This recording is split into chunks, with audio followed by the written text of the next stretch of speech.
With me in the studio are two special guests. Dr. Jack Taunton has run 63 marathons, 30 of them in under 2 hours and 30 minutes. He's a renowned sports medicine doctor and a visionary for co-founding British Columbia's first road running club called the Lionsgate Roadrunners. He's also helped start the Vancouver Marathon and the Vancouver Sun Run.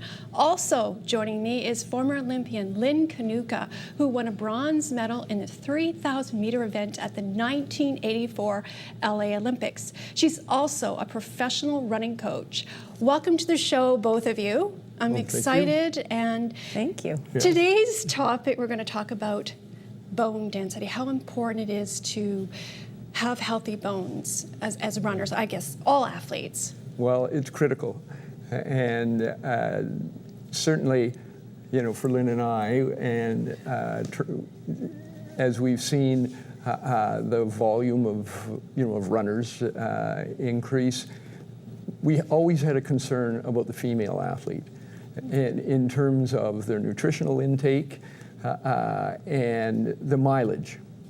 And we knew there was a condition called the female athlete triad now, which is referred to what's called REDS, which is relative energy deficiency. But add that to not eating enough, with all of us that are distance runners are always trying to keep our weight down, which is a detriment.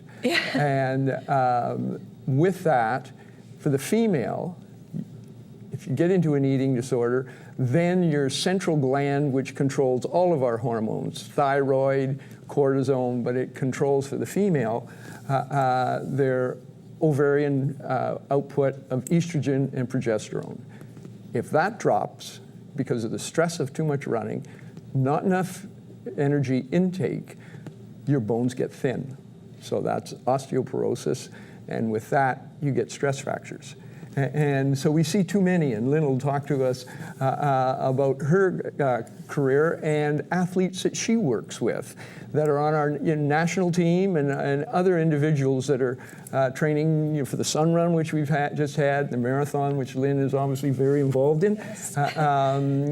And it's a delight to see that these events certainly continue. But we really didn't think that men suffered the same thing. And in my career, I suffered 4 pelvic stress fractures. So I'm saying, what is going on here? I see this in women. We're not seeing that much in men. So I went back to my club, Lionsgate, as you talked about, and so I got a group, 20 men that we all ran 90 miles a week. 90 Crazy. miles a week. And that was the standard running for an elite distance runner, marathoner.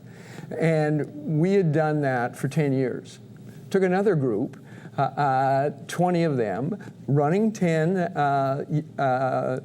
for 10 years. They ran 50 miles a week, and they raced 10 Ks and half marathon. So as you talk about bone density and how critical that is, we need to be monitoring that now, just like we would iron and your ferritin. Well, that group, their bone density was fine, and their testosterone was good.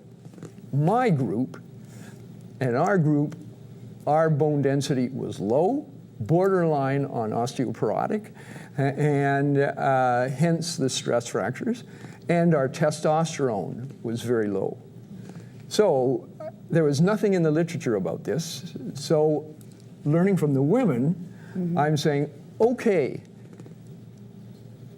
we've got a group of men running 10 Ks at 50 miles a week. Let's drop our mileage from 90 miles a week to 70. And then we'll see what happens to our bone density. Lo and behold, it goes up, and our testosterone goes up. Interesting, hey? But the men did not want to run 70 miles a week because they couldn't compete as well. And so I continued, and a lot of these dropped out. And now, unfortunately, I'm in a body brace. I am now got rods that have fused me from the middle of my shoulders to my sacrum.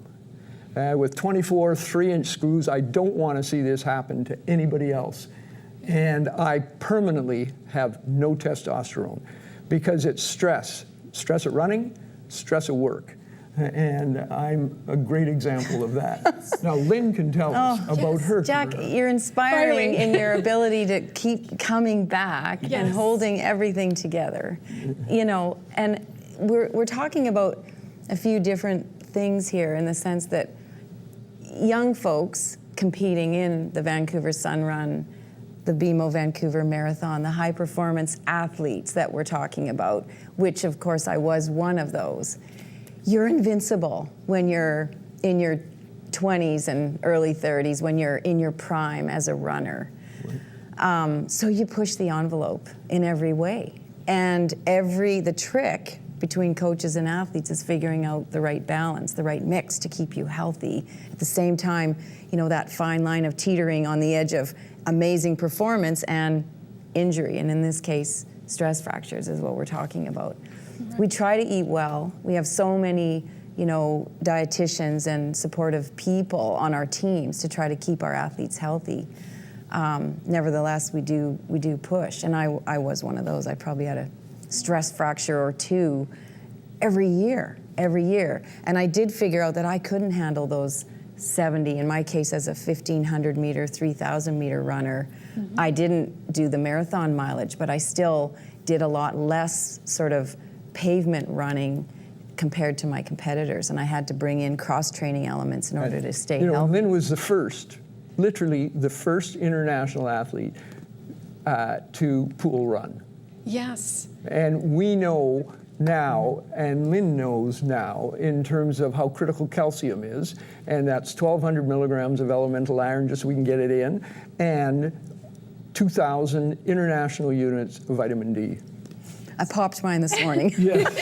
But let's prevent as opposed to, you know, react kind of thing. And what I was going to suggest too is all the runners that I coach currently that are, whether they're off the couch or they've been avid runners for a while, but there may be, you know, not high performance in the terms of winning. They're winning for themselves, trying to improve. But these are folks that need to keep that concept of balance in mind and lifestyle and what happens, you know, down the road. Because ultimately we want to take steps towards better health and be healthy and create longevity as opposed to, you know, going over the top and having these difficulties to deal with down the road.